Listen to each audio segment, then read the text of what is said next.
بسم اللہ الرحمن الرحیم۔ شروع اللہ کے نام سے جو بڑا مہربان نہایت رحم والا ہے۔ موضوع جو میں چاہتا تھا زیادہ اس کے بارے میں کچھ گفتگو کروں، لیکن وقت قلیل رہ گیا ہے۔ وہ ہے پاکستان کے مشہور عالم دین شیعہ محمد حسین نجفی معروف ڈکو صاحب۔ وہ وفات پا گئے ہیں گزشتہ ہفتے،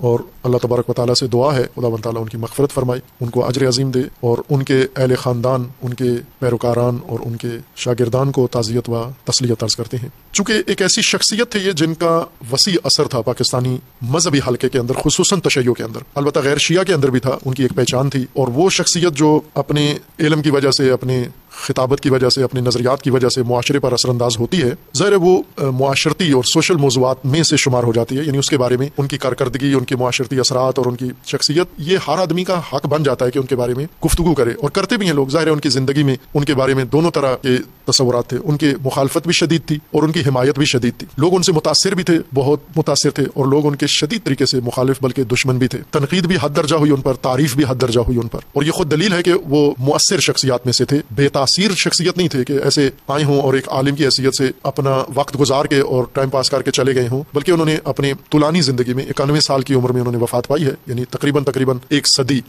اور اتنی وفات اگر قمری لحاظ سے ہم دیکھیں تو پوری صدی ہے، اگر عیسوی لحاظ سے دیکھیں تو کچھ کم، صدی سے کچھ کم، اتنی طولانی عمر پائی انہوں نے، اور فعال و متحرک علماء میں سے تھے، بلکہ ایک لحاظ سے کہیں کہ اپنے معاصر علماء میں سے منفرد حیثیت رکھتے تھے۔ یہی بزرگوار عالم جنہوں نے اتنی استقامت کے ساتھ اور مجاہدت کے ساتھ زندگی گزاری اور مکتب تشیع کی وضاحت کی اور صحیح کتابی دین لوگوں کو سکھایا، پڑھایا، اور خطابت کے جو جوش میں نہیں بہ گئے، انہوں نے جو ان کا انداز فکر تھا، جس زمانے میں زندگی گزار رہے تھے اس زمانے کے مطابق نہیں تھا، روایتی انداز فکر تھا۔ روایتی انداز فکر یعنی محدود مذہبی تصور، یعنی ان کے نزدیک یہ ان علماء میں سے تھے جو نجف میں بھی زیادہ ہیں، بلکہ نجفی تفکر زیادہ تر یہی ہے کہ دین ہمارا منحصر ہے عبادات کے اندر، کل دین یہی ہے ہمارا، اور عبادات سے ہٹ کر، عبادات سے باہر کوئی دینی تعلیم نہیں ہے، کوئی دینی حکم نہیں ہے، کوئی دینی نظام نہیں ہے، بس یہی معنویات اور عبادات ہمارا دین ہے۔ مولانا محمد حسین ڈکو صاحب نجفی صاحب یہ اس طبقہ علماء سے تعلق رکھتے تھے جن کا یہ اعتقاد ہے، آج بھی ان کے ہم فکر علماء قم میں موجود ہیں، نجف میں موجود ہیں، پاکستان میں موجود ہیں، بلکہ اکثریت ایسے ہیں، اور اہل سنت میں بھی ایسے ہی اکثریت انہی لوگوں کی ہے جن کا دین فقط معنویات میں، اخلاقیات میں اور عبادات میں منحصر ہے۔ یہ ان لوگوں میں سے نہیں، ان علماء میں سے جو دین کو وسیع دائرہ حیات انسانی تک وسیع سمجھتے ہیں، دین کے اندر نظام کے بھی قائل ہیں، دین کے اندر حکومت کے بھی قائل ہیں، دین کی حاکمیت کے بھی قائل ہوں، دین کے اندر باقاعدہ نظام امامت ولایت کے بھی قائل ہوں۔ آج کے غیبت کبریٰ کے زمانے میں یہ اس طبقے میں سے نہیں تھے۔ خوب یہ ان کی ایک فکری خصوصیت تھی کہ روایتی علماء میں سے تھے جو دین میں محدود سوچ رکھتے ہیں، جدت نہیں تھی ان کے سوچ میں، یعنی جدید زمانے میں آج کی نسل کی رہنمائی کے لیے کیا ان کے پاس رائے حل ہونا چاہیے یا تعلیمات، یہ آج کی نسل کو پچھلے زمانے میں لے جانے کے لیے تو تیار تھے، لیکن آج کی نسل کو آج کے زمانے میں اور آج کی نسل کو اگلے زمانے کے لیے تیار کرنے کے لیے ظاہر ان کی فکر ہی نہیں تھی، سوچ ہی نہیں تھی۔ ایک ان کے اندر اور جو خصوصیت تھی وہ یہ کہ یہ چونکہ نجف کے تعلیم یافتہ تھے، اور نجف میں بھی پھر ایک خاص مکتب کے پیروکار تھے، فلسفہ و عرفان و تصوف کے شدید مخالف تھے، علوم عقلیہ کے۔ نہ انہوں نے خود وہ تحصیل کی وہ علوم، اور نہ ہی دوسروں کو جائز قرار دیا، شدت کے ساتھ مخالف تھے، بلکہ اس کو الہاد و کفر و زندقہ سمجھتے تھے۔ ان علوم میں سے سمجھتے تھے کہ یہ کوئی پڑھے تو دین سے ہی خارج ہو جاتا ہے، اور اسی بنیاد پر انہوں نے کچھ ایسے خطرناک نظریات بھی اپنائے اور ان کی ترویج کی اپنے مریدوں میں، اپنے پیروکاروں میں، جن کے نتائج محسوس ہیں لوگوں کے اندر، ان کے متاثرہ جو ان کے افکار سے متاثر لوگ ہیں ان میں موجود ہیں، کہ چونکہ فلسفہ و عرفان ان کے نزدیک ممنوع علوم ہیں، لیکن ظاہر تشیع کے علماء کے اندر فلسفہ و عرفان دونوں کے پڑھے ہوئے علماء بھی موجود ہیں، اور عرفاء بھی موجود ہیں، فلاسفہ بھی موجود ہیں، نجف میں بھی موجود تھے، قم میں بھی موجود ہیں، اور ہر طبقے میں موجود ہیں، لیکن یہ طبقہ مخالف تھا، شدید مخالف تھا۔ ابھی بھی قم میں بھی ایسے علماء ہیں جو فلسفہ کو آج بھی کفر کہتے ہیں، اسلامی فلسفہ کو، وہ اسلامی فلسفہ جو وجود الہی کے اس بات کی دلیلیں دیتا ہے، وہ فلسفہ جو اس بات معاد کی دلیلیں دیتا ہے، وہ فلسفہ جو اس بات نبوت و شریعت کی دلیلیں دیتا ہے، وہ فلسفہ جو امامت کی دلیلیں دیتا ہے، اور وہ فلسفہ جو کائنات کی تشریح کرتا ہے اور قرآنی آیات کی وضاحت کرتا ہے، اس کو یہ زندقہ و اس کو کفر و الہاد کہتے تھے،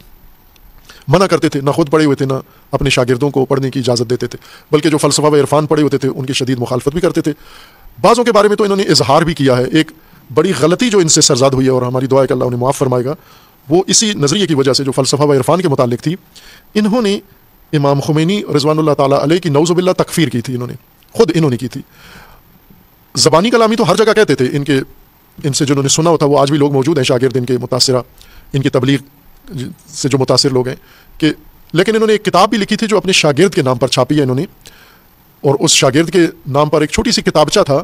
اور اس میں انہوں نے اس کتاب کی تقریض انہوں نے خود لکھی تھی اپنے نام سے. کتاب کا متن بھی انہی کا ہے, کتاب کی تقریض بھی انہی کی ہے, لیکن متن اپنے شاگرد کے نام سے چھاپا اور تقریض اپنے نام سے لکھی. اسی تقریض کے اندر جو مختصر کتاب کے اندر لکھی تھی انہوں نے, اس کے اندر امام خمینی کو نعوذ باللہ دائرہ اسلام سے خارج قرار دیا اس بنیاد پر کہ وہ فلسفہ و عرفان کے قائل بھی تھے اور پڑھتے بھی تھے, اور یہ امام خمینی کو فقیہ نہیں بلکہ صوفی کہتے تھے. صوفی کا مطلب یعنی اسلام سے باہر, نعوذ باللہ. اب یہ ایک بڑی غلطی تھی جو ہوئی, اور انہوں نے وہ منتقل بھی کیا اپنے لوگوں کے اندر. کچھ کو ان کے اس نظریے سے اتفاق بھی ہے, ان کے ماننے والے ابھی پاکستان کے اندر موجود ہیں. یہ ان کے اندر ایک خصوصیت تھی جو پائی جاتی تھی. تکفیر کسی اہل قبلہ کی نہیں, شیعہ نہیں کرتے کم از کم. جو مسلمان ہے, جو اللہ کی وحدانیت کی گواہی دیتا ہے, جو قیامت کا اقرار کرتا ہے, جو رسول اللہ صلی اللہ علیہ وآلہ وسلم کہ نبوت کا اقرار کرتا ہے, خاتمیت کا اقرار کرتا ہے, اور خصوصاً اگر امامت و ولایت امیر المومنین و اولاد امیر المومنین کا بھی اقرار کرتا ہے, اس کو کس طرح کافر قرار دے سکتے ہیں. لیکن یہ شدت اور یہ تشدد بعض لوگوں کے اندر ہے, چونکہ وہ ان کے نزدیک جس علم کو یہ صحیح نہیں سمجھتے وہ اس علم کو پڑھتے ہیں, اس وجہ سے یہ کافر قرار دیتے ہیں. اور یہ امام نے اپنی کتاب میں بھی لکھا ہے اور اپنے خطبوں میں بھی کہا ہے کہ جب امام خمینی انقلاب سے پہلے قم کے اندر ایک مدرس تھے, مجتہد تھے, تو امام کے بڑے بیٹے مصطفیٰ خمینی اس وقت چھوٹی عمر میں تھے. امام مدرسہ فیضیہ میں گئے اور بیٹا بھی ساتھ ساتھ جا رہا تھا. وہاں پانی کے لیے مٹکا رکھا ہوا تھا اور لوگ اس سے پیتے تھے پانی. ایک گلاس رکھا ہوا تھا اور مٹکا کپ تھا. امام کے بیٹے نے اسی گلاس سے پانی پیا اور پھر والد کے پیچھے چلے گئے. بعد میں ایک شخص آیا عالم دین بڑا, اور اس نے آ کر وہ گلاس وہاں سے اٹھایا اور جا کے نلکے پہ دھویا اور اس کو پاک کیا, پاک کر کے پھر آ کے اس سے پانی پیا. دوسرے شخص نے اس سے پوچھا کہ دھویا کیوں ہے تو نے؟ اس نے کہا کہ یہ نجس ہو گیا ہے. کہا کیسے نجس ہوا؟ کہا تو نے دیکھا نہیں کافر کے بیٹے نے پانی پیا ہے. اس نے کہا کون کافر ہے؟ تو اس نے روح اللہ کہا کہ یہ سید روح اللہ یہ کافر ہے. کیوں کافر ہے نعوذ باللہ؟ کہا اس وجہ سے کہ فلسفہ پڑھاتا ہے, ابھی فلسفہ کا درس دینے گیا ہے. خوب یہ قم کے اندر بھی یہ تفکر جاہلانہ موجود تھا, نجف کے اندر بھی موجود تھا اور آج پاکستان کے اندر بھی موجود ہے. علم دشمنی یہ نہیں جچتی علماء کے ساتھ. بے شک آپ نہ پڑھو وہ علم, لیکن دشمن تو نہ ہو اس کے. مثلا ہم نے سائنس علوم نہیں پڑھے تو دشمنی بھی تو نہیں بنتی کہ جو علم ہمیں نہیں پڑھا, نہیں سمجھ میں آتا, اس کے دشمن ہو جائیں آپ. اور پھر فلسفہ تو وہ علم ہے کہ جس کے بغیر تو کسی علم کی گت بنتی ہی نہیں ہے. تمام علوم بلاخر فلسفہ کی وجہ سے اپنی وجود ثابت کر سکتے ہیں, جو اپنی جگہ پر یہ بات ہے, یہاں پر ہم اسے نہیں چھیڑتے. اور عرفان جو شیعہ علماء امام خمینی جیسی شخصیات جیسے عرفان کے قائل ہیں, وہ امام زین العابدین علیہ الصلوۃ والسلام جو امام علی علیہ السلام کا عرفان ہے, امام حسین علیہ الصلوۃ والسلام سے لیا گیا عرفان ہے, جو ان کی مناجات میں, دعائے عرفہ میں, صحیفہ سجادیہ میں اور مناجات امیر المومنین میں, اور اسی طرح دعائے جوشن میں ہے جو عرفان, یہ اس عرفان کے معتقد ہیں, نہ جعلی عرفان کے. لہٰذا اگر آپ نہیں جانتے تو تکفیر حق نہیں بنتا. یہ اشتباہ تھا اور بڑی غلطی تھی. یہ ان کا جو تفکر تھا محمد حسین نجفی صاحب کا, وہ اخباریت. شیعہ کے اندر دو تفکر پائے جاتے ہیں, اجتہاد اور اخباریت. اخباری اہل حدیث کی طرح ہیں, جس طرح اہل سنت میں اہل حدیث ہیں, شیعہ میں اخباری ہیں. یعنی وہ لوگ جو قرآن پر ترجیح دیتے ہیں روایت کو, اور ان کا سارا نظریہ شریعت ساری روایات سے ماخوذ ہے. اور یہ قدیم سے تھے, شیخ صدوق اور شیخ صدوق سے پہلے کے بزرگان تھے, یہ سارے محدث کہلاتے تھے, یہ اخباری. اور ڈکو صاحب بھی, محمد حسین نجفی صاحب بھی اسی تفکر کے حامی تھے.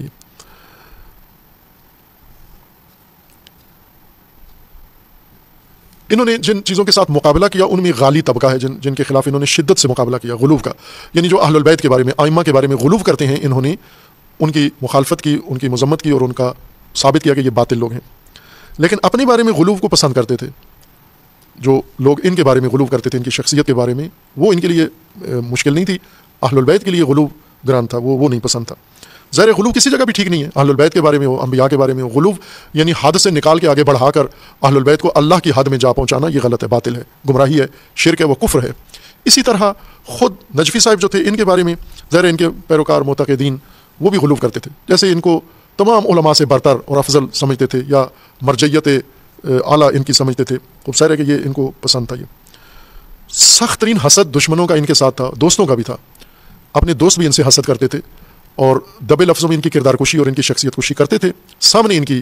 حمایت یا چاپلوسی کر دیتے تھے, لیکن جہاں موقع پڑتا تھا ان کی شخصیت کو خراب کرنے کا کوئی موقع ہاتھ سے جانے نہیں دیتے تھے. مجموعی طور پر ہم کہہ سکتے ہیں کہ ان منفرد خصوصیات کے مالک یہ شخصیت تھے. لیکن کیا آج کے زمانے کے ہم ان کو کہہ سکتے ہیں کہ ایک پاکستانی مومن متدین شخصیت کے آئیڈیل ہیں؟ یہ اگر ہم آئیڈیل آج کی شخصیت کو سمجھائیں تو میری نظر میں آئیڈیل علماء ان کی خدمات اپنی جگہ ہیں,